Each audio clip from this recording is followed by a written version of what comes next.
네, 오늘 오후 궁금에서는요. 축구 국가대표 황의조 선수의 불법 촬영 혐의 관련 새로운 소식 먼저 짚어보도록 하겠습니다. 자, 오늘의 궁금증 해결사입니다. 이웅혁 교수, 그리고 박상희 교수, 임주혜 변호사, MBN 장가희 기자 나오셨습니다. 어서 오십시오. 안녕하세요. 자, 먼저 장가희 기자, 황의조 선수가 촬영한 사생활 영상이요. 휴대전화 말고 또 다른 장치에 저장이 돼 있다면서요? 네, 그렇습니다. 조선일보에 따르면 경찰은 현재 황의조 선수가 쓰던 복수의 휴대전화 그리고 노트북을 확보해서 영상을 복구하고 있습니다. 불법 촬영물이 담긴 기기가 휴대전화 한 대뿐만은 아니라는 정황을 포착을 했고 특히 영상 유포 피의자인 형수가 노트북이 압수되기 전 초기화한 점을 수상하게 여기고 있습니다.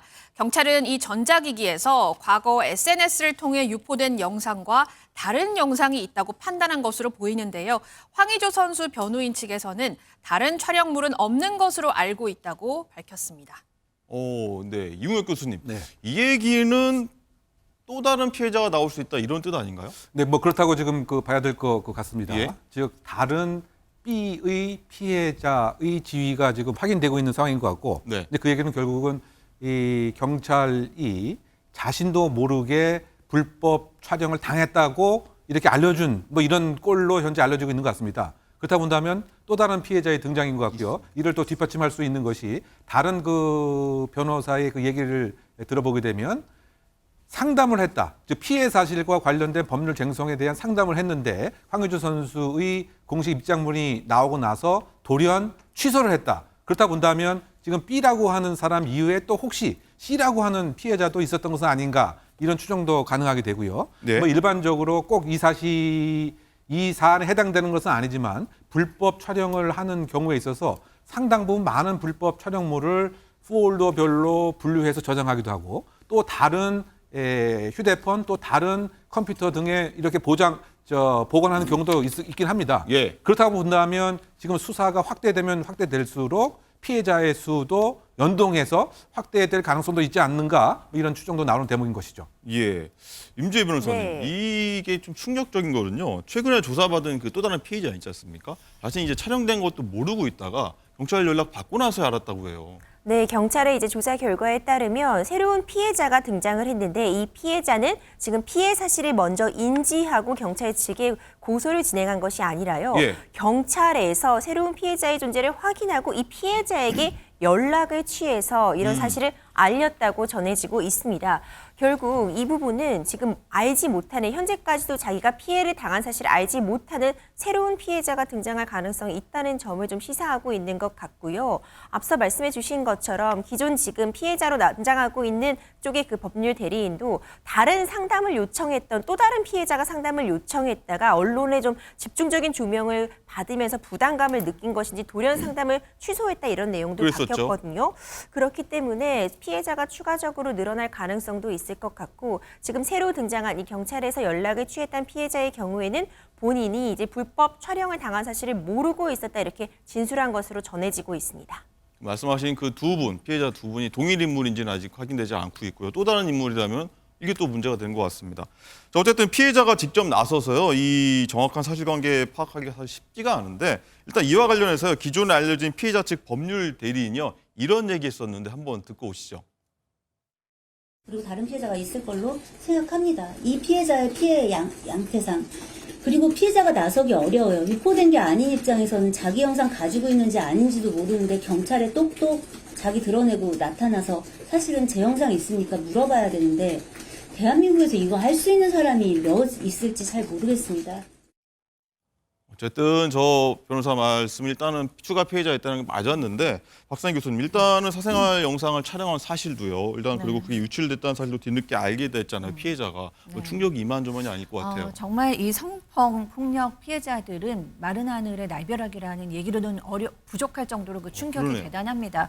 왜냐하면은 이 유출이 사실은 너무나 급속도로 끝나지 않도록 불특정 다수에게 퍼지는 거기 때문에 그 어떻게 보면은 메비우스의 띠처럼 정말 무한 반복되는 범죄예요. 사라지고 지우면 또 생기고 지우면 또 생기고 이러야 있기 때문에 굉장히 이 피해자가 또 있다면 충격을 받았을 것 같고요. 그다음에 사실은 유출이 되지 않더라도 그 비디오가 있다는 것만으로도 불안감은 똑같이 느끼는 거예요. 언제 유출될지 모르기 때문에 그 불안감이 똑같다는 점에서 이번 또 새로운 피해자뿐만 아니라 이 황의조 선수와 교제했던 여성들은 모두가 비슷한 불안감을 느끼고 있지 않을까 싶습니다. 맞습니다. 얼마나 많은 분들 교제하는지 모르겠는데 일단은 뭐 불안에 떨 수밖에 없을 상황 같습니다. 박 교수님 또 황의조 선수 측이요 입장문에서요 기존 피해자의 신상을 좀 일부 공개했는데 일각에서는요 일부러 피해자 신상 공개하는 추측도 나오고 있지 않습니까? 네. 피해자들 입장에서는 굉장히 좀 압박감을 느낄 수밖에 없을 것 같아요. 그렇죠. 저희도 저번 주에도 얘기를 했는데 이거는 2차 가해로 봐야 할 것 같습니다.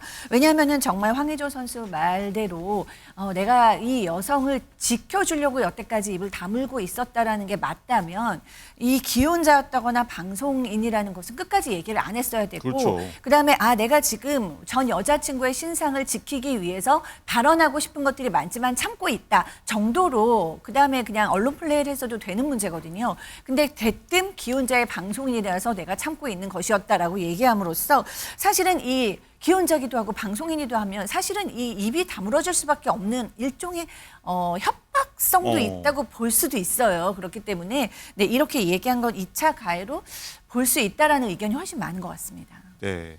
그리고 이 교수님 사생활 이 영상을 유포한 사람이 일단 황의조 선수의 친형수로 네. 알려졌지 않습니까? 근데 이 영상 유포자로 경찰이 이 형수를 지목한 그 결정적인 이유가 있다고 하더라고요. 네, 우리가 그 지난주에도 한번 그 추정을 해봤습니다만, 예, 지금 보도가 되었습니다. 어떻게 형수가 범인으로서 일단 특정이 되었는지, 예. 그 과정이 IP 그 추적을 해봤더니 황의조 선수와 동선이 일치했는데, 그런데 그 투숙객, 그 다음에 CCTV 등을 봤더니 형수가 나타난 것이죠. 네. 그러면 이 황의조 선수 스스로가 이와 같이 스스로 협박하고 스스로 올릴 있는 만무이기 때문에 예. 그렇다 본다면 용의자가 황의조 선수의 형수다라고 이제 특정이 되게 된 결론이 된 것이고요. 그리고 이와 같은 영상이 올라간 지 불과 2시간 안에 이 형수가 소위 IP 추적이라고 하는 이야기를 컴퓨터 등을 통해서 또 검색을 한 이런 점 등을 보게 되면 정황이 맞네요. 정황이 상당히 농후하다라고 해서 특정이 된 내용입니다. 네. 그리고 형수가 일단 경찰 조사 중에 본인 휴대폰을 초기화, 이걸 대범하다고 해야 할지 모르겠는데 조사 받는 중에 핸드폰을 초기화시켰다는 거 아니겠습니까? 이 증거인멸 행위로 뭐 의심이 될 수밖에 없는 상황이긴 할 것 같아요. 그렇죠. 아무래도 그 수사 받는 과정에서 그 휴대폰에 혹시 남아 있을 수 있는 무엇인가 불리한 정황, 그것이 본인에게 불리할 수도 있고요. 또는 황의조 선수에게 불리할 수도 있겠죠. 그러면 이것이 증거인멸을 시도를 했다. 뭐 이렇게밖에 이제 볼 수가 없는 것이고요. 그렇다고 본다면 과연 이 공범은 또 혹시 없었던 것인지 이런 등등에 관해서도 우리가 한번 생각을 해볼 이런 대목입니다. 결국 요약을 하게 되면 그 본인의 휴대폰에 무엇인가 황의조 선수 또는 본인에게 상당히 그 불리한 그러한 여러 가지 정황 증거가 있었을 가능성이 있지 않았겠는가? 뭐 이런 추정이 가능한 대목입니다. 네. 그리고 장가 기자, 이런 상황에서 이제 황의조 선수가 경기 출전하는 게 맞냐 아니냐 이런 얘기가 나오고 있지 않습니까? 네. 일단 황의조 선수가 피의자 신분인데 국가대표팀에서 제외해야 한다. 그리고 대한축구협회에다가 규탄을 하고 있습니다. 시민단체들이요. 일단 그 정치권에서도 또 말들이 나오기 시작했다 하더라고요. 네, 그렇습니다. 현재 이용호 국민의힘 의원이 황의조 선수에 대해서 강력한 징계를 촉구하고 있습니다. 이 의원은 국회 문화체육관광위원회 여당 간사인데요. 대한축구협회에서 황의조 선수에 대한 출전 금지 등의 조치가 필요하다면서 축구 선수의 불편한 뉴스로 국민이 불쾌하게 느끼게 둬서는 안 된다고 했습니다. 현재 클린스만 국가대표팀 감독은 황의조 선수 혐의에 대해 일단은 지켜보겠다는 입장인데요. 목소리 들어보겠습니다. Yeah, no, Wejo is a fixed plan for us. He's our player, and unless nothing is proven to the case, it's speculations. And I live since 40 years in the football world with speculations and with comments. I may be and probably or whatever. So until there's nothing really concrete, there's no problem for Wejo. He's part of our team. He's a fantastic player. 축구협회나 클린스만 감독이 생각하는 대한축구협회 공정위원회 규정 제14조에 폭력, 성폭력, 품위훼손에 이것이 해당하지 않는다는 것입니까? 그러니 범죄만 아니라면 국가대표 선수가 불법행위, 부도덕하거나 비윤리적인 행위하는 것 괜찮다는 것입니까? 당신들에게 국가대표란 무엇입니까? 국가대표 선수들의 가슴에 붙인 태극기의 의미가 뭡니까? 축구만 잘하면 달 수 있는 거, 축구만 좀 잘하는 전 국민 응원과 지지를 받을 수 있는 지위, 그런 겁니까? 네, 아직 혐의가 입증되지 않은 만큼 좀 지켜봐야 하는 입장이긴 한데 대중이 조금 지적하는 건 이거 같습니다. 태극마크의 무게. 요거를 좀 지적하는 것 같은데, 근데 임지혜 변호사님, 네. 내년 1월에 축구 국가대표팀의 아시안컵 경기가 있거든요. 그렇죠. 여기에도 황의조 선수가 명단에 포함돼서 출전할지 이런 비판에서도요. 할지 말지 좀 걱정인 것 같아요. 그렇죠. 지금 얼마 전에 있었던 21일 한국과 중국 이제 국가대표 경기가 있었잖아요. 북중미 아시안컵 예선에 해당하는 굉장한 중요한 경기였는데 이때도 지금 문제가 계속 제기되고 있었음에도 불구하고 후반에 교체 투입이 됐습니다. 많은 분들이 이때 황의조 선수 출전했네 이렇게 경기를 보시면서 놀라신 분들도 계셨을 것 같아요. 네. 그리고 26일에는요 소속팀으로 돌아가서 심지어 황의조 선수가 골도 넣었습니다. 예. 활약을 보이면서 이때 한 세러머니도 굉장히 큰 관심을 받았는데 관중석을 향해서 이제 쉿하는 그런 네. 세러머니를 보여서 자신의 어떤 이런 언론이나 이런 부분에 대해서 공격받고 있는 부분에 대해서 조용히 하라 이런 걸 오. 표시한 거 아니냐는 일부의 그런 지적도 있기는 했었거든요. 그런데 지금 중요한 부분은 앞서 피해자의 법률 대리인도 언급한 것처럼 대한축구협회의 규정을 보면은요, 당연히 축구 국가대표 선수의 품위 유지 의무에 대한 규정이 나와 있고요. 이에 대해서 뭐 출전 정지라든지 그 밖의 징계도 내릴 수 있는 규정은 마련되어 있습니다. 지금 불법 촬영 여부가 쟁점이 되고 있고 우리는 무죄 추적의 원칙에 따라서 최종적으로 판결을 받기까지는 당연히 무죄로서 추정이 되고 이에 대한 방어권이 보장돼야겠지만 어쨌든 헤어진 연인의 어떤 그런 동영상을 헤어진 이후에도 갖고 있었던 것만으로도 저는 어느 정도 비난의 가능성, 도덕적인 책임을 질 네. 부분이 있다고 보기 때문에 앞으로 수사 결과에 따라서 판단은 달라질 수 있겠지만 품위 유지 여부 위반에 대한 부분 그리고 일정 부분 징계에 대한 어떤 조치들은 있어야 되지 않을까 이런 생각은 듭니다. 네. 박상희 교수님, 황의조 선수 골 넣은 영상 주말에 보셨나요? 네, 봤습니다. 쉿하는데 뭐 상대팀 뭐 팬들 혹은 네. 뭐 국내에 있는 여러분들 누구한테 하는 건지 좀 궁금하더라고요. 글쎄요. 사실은 뭐 이 본인이 뭐 세라보니 골에서 이렇게 한 거를 우리가 그 뜻이 무엇인가를 단정 지을 수는 없죠. 예. 이게 뭐 그냥 무의식적으로 나온 행동일 수도 있고 본인만의 어떤 루틴일 수도 있고 의식일 수도 있는데요. 어쨌든 지금 이제 상황이 좀 묘하다는 것입니다. 이 상황에서 황의조 선수가 도리어 이렇게 하는 것이 조용히 해달라 내지는 그냥 이제 입을 다물어 달라라는 것까지 이제 유추해서 상상할 수가 있고 그것이 바로 피의자 신분인 황의조 선수가 물론 골을 넣는 쾌거를 이뤘음에도 불구하고 그 신분이 지금 피의자 신분이기 때문에 이런 추측이 돌아다닐 수밖에 없기도 하거든요. 네. 그렇기 때문에 좀 더 신중한 어떤 행보가 아쉬운 것 같습니다. 예.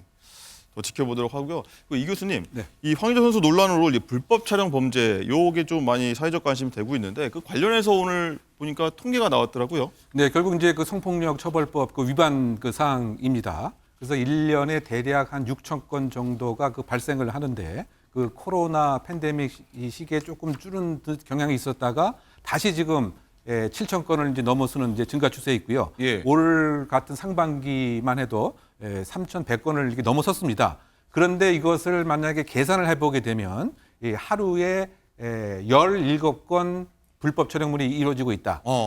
달리 쉽게 표현하게 되면 뭐 심야 시간을 빼놓고 보게 되면 1시간에 한 번꼴 불법 촬영이 지금 자행되고 있다. 이렇게까지 얘기할 수 있는데 이 빈도는 더 높을 수도 있죠. 왜냐하면 적발된 게 이거니까요. 왜냐하면 불법 촬영이라는 것은 은밀하게 그야말로 고도의 장비 장구도 이용하고 숨겨서 하기 때문에 이른바 암수율이 어두운 암자를 써서 신고되지 않은 범죄가 가장 높은 그런 범죄 유형이란 말이죠. 그렇다 본다면 하루에 17건, 1시간에 한 번꼴이 아니고 훨씬 빈번하게 지금 이와 같은 범죄가 진행 중이다라고 하는 점이 예. 지적하지 않을 수 없습니다.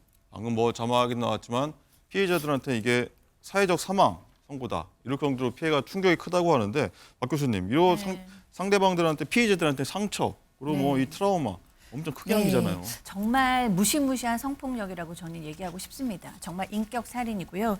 저도 25년 정도를 정말 상담소에서 상담사로 근무를 했는데 이런 피해를 당하신 분들의 상담 심리적 회복이 가능할까라는 의구심이 있을 정도로 어려워요. 왜냐하면 이 영상이 조금 삭제된 것 같으면 또 떠오르고 끝나지 않는 고통이다 보니까 이분들이 최선을 다하다가 나중엔 자포자기해서 사실상 극단적 선택을 하는 경우도 상당히 많습니다. 그런데도 불구하고 우리 사회에서는 이것을 또 신고하면 또 소극적으로 조사하는 경우도 많고요. 그다음에 또 뭐 초범이라 그래가지고 그 처벌이 너무 경한 경우도 많습니다. 이분들의 피해 복구에도 저는 정부 차원에서 나서 주셔야 된다는 생각이 들 정도로 너무 제가 보기엔 너무 심각한 피해입니다. 네, 정부 차원에서 나서줘야 된다 이런 말씀하셨습니다. 자, 황희조 선수 관련 내용은 들어온 대로 저희가 내일도 한번 다뤄보도록 하겠습니다.